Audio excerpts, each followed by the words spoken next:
All right, so let's talk about this. So when you're playing, the bass is, of course, going boom, boom. Now, there's two kinds of chops that you'll hear. One is a muted chord chop, let's call that. And you get various levels of sustain. Boom, chunk, boom, kind of that, or it can be much quicker. But you still kind of get that bell hollow sound. There's a second type, which is more similar to Alison Krauss, in that you mute the strings. You're not concerned about the chord, okay? And you tend to do it way up here. And that's a click.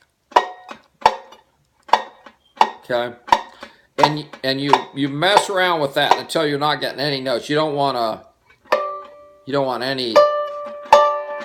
anything other than that click.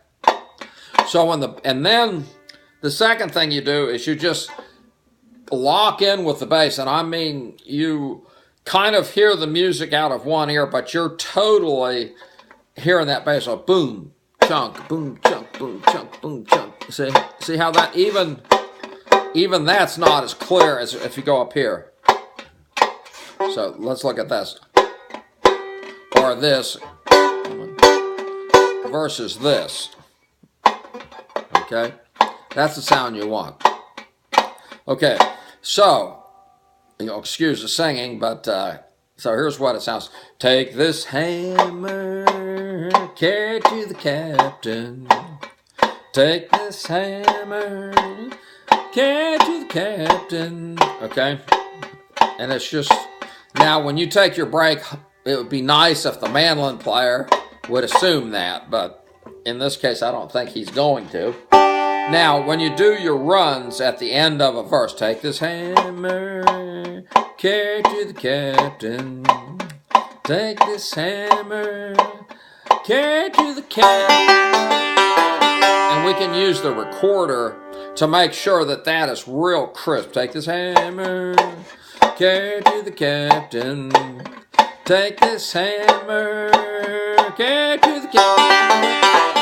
Take this hammer. Okay, so click, click, click. Now, when you're doing the chordal thing, you can make chords which help you keep track of it, but get a click. I mean, you'll hear that sound with the mandolin, but you want that sound, a click. Now, in the case, the second thing is when you do this, back away from the microphone, like maybe 2 or 3 feet, and actually you can even face the bass player, and that click is so piercing that it will actually come through the microphone even if you're 2 or 3 feet away. And plus you can really lock in. In other words, you're just boom, chunk, chunk. And the bass player will start to hear your rhythm and they'll start to lock in with you. And then once that happens, then everybody has to pretty much conform to that.